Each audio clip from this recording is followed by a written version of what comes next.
2024 আইপিএলের মাঝপথেই বিদায় নিয়ে নিল কয়েকটা টিম। তাদের প্রথম নম্বরে আছে রয়্যাল চ্যালেঞ্জার্স ব্যাঙ্গালোর। বন্ধুরা, সেই ব্যাঙ্গালোর যে আইপিএল জগতে প্রথম ম্যাচ খেলেছিল কলকাতা নাইট রাইডার্সের বিরুদ্ধে। 2024 আইপিএলে মাত্র আরসিবি একটাই ম্যাচ জিতেছে। একটা ম্যাচ জিতে মাত্র 2 পয়েন্ট নিয়ে আরসিবি বিদায় হয়ে গেল। এরপরে যে টিম পাঞ্জাব কিংস, বরাবর আন্ডারডগ টিম। 2014 আইপিএলে ফাইনাল ছাড়া ওদের রেকর্ডে কোনো আর বিশেষ কিছু নেই।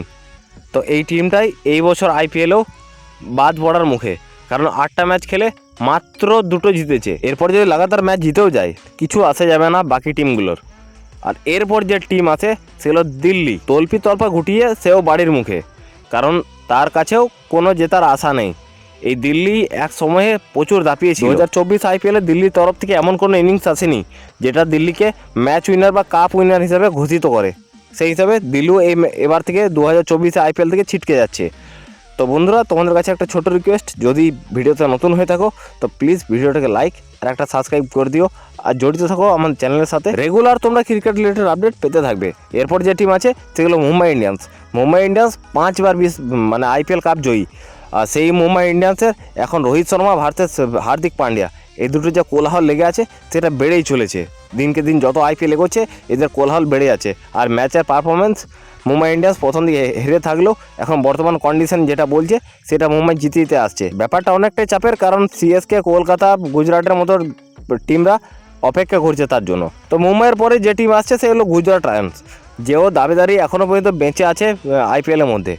গুজরাটের কাছে এখনও প্রচুর অপরচুনিটি রয়েছে। যদি লাগাতার ম্যাচ জেতে তো গুজরাট একটা বড় সড়ো জায়গাতে পৌঁছাতে পারে। তো গুজরাটের কাছেও থেকে যাচ্ছে অপরচুনিটি। গুজরাট টাইটান্স কি কাজে লাগাতে পারবে অপরচুনিটিকে, নাকি পেছনে থেকে যাবে, এটা হলো দেখার বিষয়। এরপরে যে আসে সে হলো লখনৌ সুপার জায়ান্টস, যে দুর্দান্ত খেলে আসছে, যে কোনো স্কোর ডিফেন্ড করার ক্ষমতা রাখে। চেজ না, যে ডিফেন্ড স্কোর টার্গেট দিয়ে যে ডিফেন্ড করার ক্ষমতা রাখে সেগুলো লখনৌ সুপার জায়ান্টস, কারণ তাদের মধ্যে একটা দমখম রয়েছে। প্রত্যেকটা প্লেয়ার নিজের জন্য খেটে যাচ্ছে, সেই লখনৌ সুপার জায়ান্টস রয়েছে এই লাইনেও। এরপরে যে আছে সেগুলো সবারই প্রিয় চেন্নাই সুপার কিংস। সেই চেন্নাই সুপার কিংস যার মেন ভূমিকাতে রয়েছে মহেন্দ্র সিং ধোনি, যে কোনো ম্যাচ পাল্টে দেওয়ার ক্ষমতা রাখে, সেই চেন্নাই রয়েছে এই লাইনে। চেন্নাইয়ের কাছেও সুবর্ণ সুযোগ। এরপরে টিমটার নাম হলো সানরাইজার্স হায়দ্রাবাদ, যে 200 নিচে কথা বলে না, প্রত্যেকটা ম্যাচে যে 200 করতে জানে, যারা এমন দমখম দেখাচ্ছে বিশ্বজয়ী অধিনায়ক যাদের হাতে। আইপিএল ইতিহাসে প্রায় প্রত্যেকটা রেকর্ডই সানরাইজার্স হায়দ্রাবাদ একের পর এক ভেঙে যাচ্ছে, এবং এমনও দিন আসে যে নিজের রেকর্ড সে 2বার করে ভেঙে দিচ্ছে।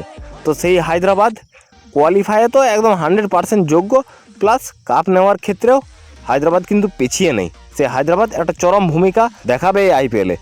এরপরে যে টিম সেগুলো আমাদের সবারই প্রিয় টিম কলকাতা নাইট রাইডার্স, যে হায়দ্রাবাদের সঙ্গে একই সাথে 10 পয়েন্ট নিয়ে যেও জীবিত আছে। আর কোয়ালিফায়ার রাউন্ডে সে সব দিকে এগিয়ে রাজস্থানের পরে। হয়তো 1 নম্বরে যেতে পারতো, কিন্তু 1 নম্বরে যেতে পারলো না, কারণ রাজস্থানের কাছে ম্যাচ হারার কারণে। কলকাতা নাইট রাইডার্সের যেটা সব থেকে উইক পয়েন্ট সেটা হলো তার বোলিং। এই বোলিং ডিপার্টমেন্টে যদি একটু সামাল নিতে পারে কলকাতা নাইট রাইডার্স, তো হয়তো 2024 আইপিএলে কলকাতা কাপ নিয়ে বেরিয়ে যাবে। কিন্তু বর্তমান কন্ডিশনে যে 1 নম্বরে রয়েছে সে হলো রাজস্থান রয়্যালস, যে ব্যাটে, বলে, ফিল্ডিংয়ে, এভরিথিং, ইচ অ্যান্ড এভরিথিংয়ে সব কিছু জায়গাতে পারফেক্ট। তাই সে প্রথম জায়গাটা ধরে রাখতে পেরেছে এখনও অবধি, যে রান চেজ করে দিতে পারে। 200+ রানও সে চেজ করে কলকাতাকে হারিয়ে সে টপে থেকেছে। তো সেই রাজস্থান টপে রয়েছে।